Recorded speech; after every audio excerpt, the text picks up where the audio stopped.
Hey everyone, welcome back to another video.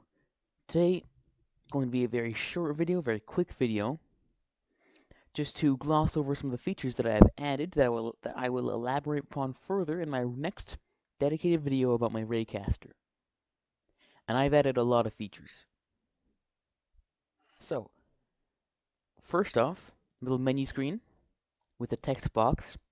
It lights up to indicate that you have it selected. It is not selected, it's not lit up. I can type, nothing happens. I click it, it's now selected. It lights up, I can type, something happens. Of course, it comes with a default level, so I'll press enter and load into that. You can see some visualization of rays. Now, I only have them to show some of the optimizations I've made. Every blue pixel you see there, if you're on a high resolution with a lowered screen, you'll probably see the blue pixels. Those form a grid. Every blue pixel is drawn once every single time that the game checks for a collision. You might also be wondering, though, why is there like a much larger red thing? Oh yes, also, I can look up and down. It's a tactic called vertical shearing. It looks really weird when you look very far up or very far down, or you're close to something. Otherwise, though, it's mostly good. You can jump by pressing space. All this really does is just change the height of where the lines are drawn based on their distance. Anyways, back to this, however. You can see that there are also red ones that go through the walls. I'll show you what those are for. It'll take a second, though.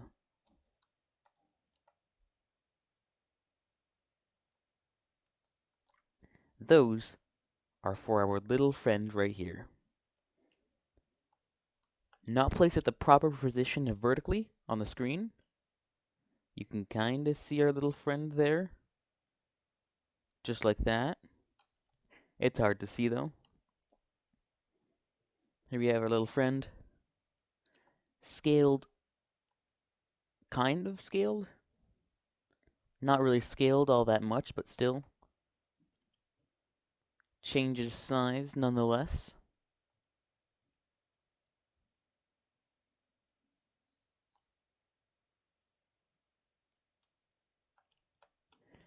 So you can look up and down, move on in all four directions.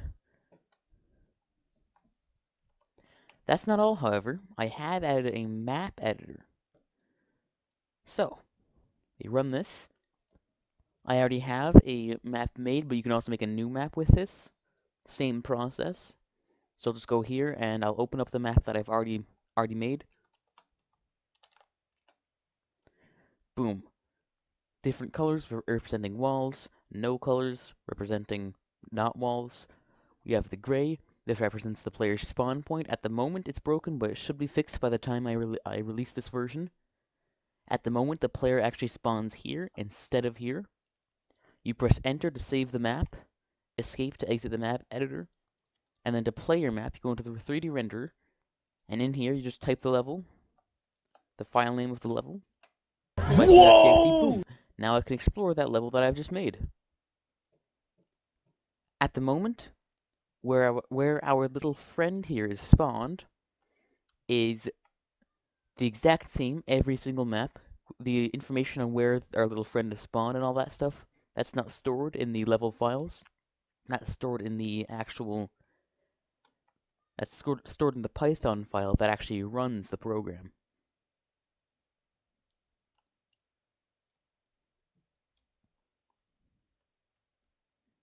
So at the moment, it isn't possible to customize our little friend very much without editing the code. But there should be some form of customization by the time I've released this version. You may also notice the colors. There are two colors, one on top, one on the bottom. This is just a test if I was going to have to remove jumping if I wanted to get properly scaling textures. You can also see on the minimap the place that the player is represented by a green square. You know what else is represented by a green square? the green walls. So I'm gonna have to change that.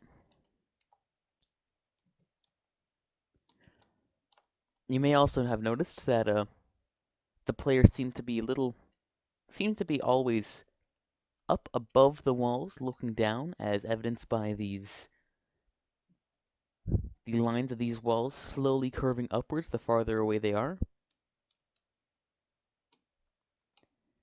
This is just a little effect I added. This helps it feel more 3D. Instead of you being perfectly level with the side of these walls, now you're a little above them. It really helps sell the illusion. Now when I've released this, excluding the features I've already said I should have added by the time I release this, you can also expect some form of functionality with sounds, maybe footsteps, maybe at least little music, and actual textures, like they vary from line to line. That's it for this video. Like, please subscribe, especially if you want to get updates as to how this engine is going, and maybe if you want to get a hold of this engine for yourself, try it out. It is written with Python and Pygame. I will have a video that's already on my channel linked in the description to download and play an older version that is functional and has a lot better performance. I'll see you guys in the next video. Goodbye.